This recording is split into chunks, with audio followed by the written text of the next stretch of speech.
Kirsi Parhankangas. Ai, että kansanedustajaksi? No joo, onhan mä nyt 10 vuotta jo toiminut kunnallispoliitikkona. Niin, no tiedän kuinka asioihin vaikutetaan ja on saanut kyllä paljon aikaankin. No mä harkitsen asiaa. Moi. Moi! Arvaas, miksi mä pyysin sut tänne? No en tiedä. Olit vaan niin innoissa, et kerro nyt ihmeessä, mitä sulla on mielessä? No mä ajattelin siirtyä kunnallispolitiikasta eteenpäin ja ryhtyä kansanedustajaksi. No vihdoinkin. Sähän oot ihan eduskunta-aineesta. No niin mä ajattelin. Eli päätös on tehty ja nyt mä tarvin enää erinomaisen kampanjapäällikön. Mitäs sanot? Hyppääkö kyytiin? Totta kai, jee!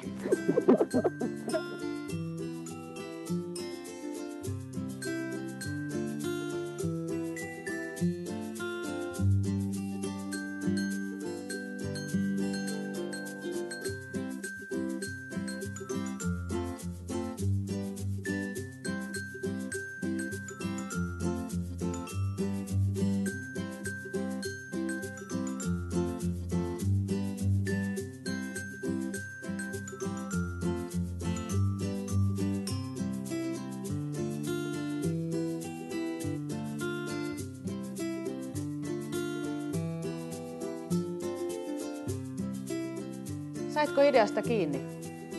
Nyt kerrotaan äänestäjille, miksi minä olen parempi valinta kuin Hentun Liisa. Puhutaan tästä vielä lisää. Nyt mennään. Totta kai.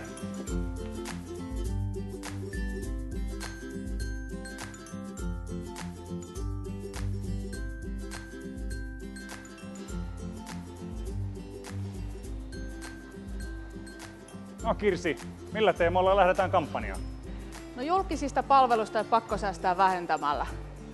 Julkisen ja yksityisen sektorin hyvällä yhteistyöllä syntyy parempia ratkaisuja kuntapalvelujen tuottamiseen. Saitko ideasta kiinni? Pasi! Totta kai. Hei Kirsi, oliko sulla vielä jotain muita teemoja? No ennakoiva terveydenhuolto on paras turva kansanterveydellä. Ja samalla saadaan sairaanhoidon kustannuksetkin kuriin. Totta kai.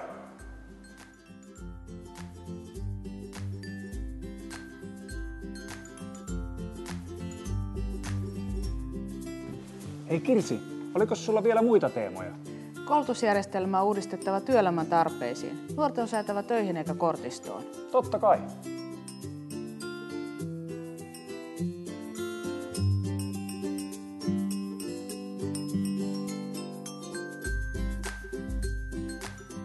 Onko kampanjasuunnitelma ja materiaalit valmiina? Kaikki valmiina kampanjaan. Totta kai.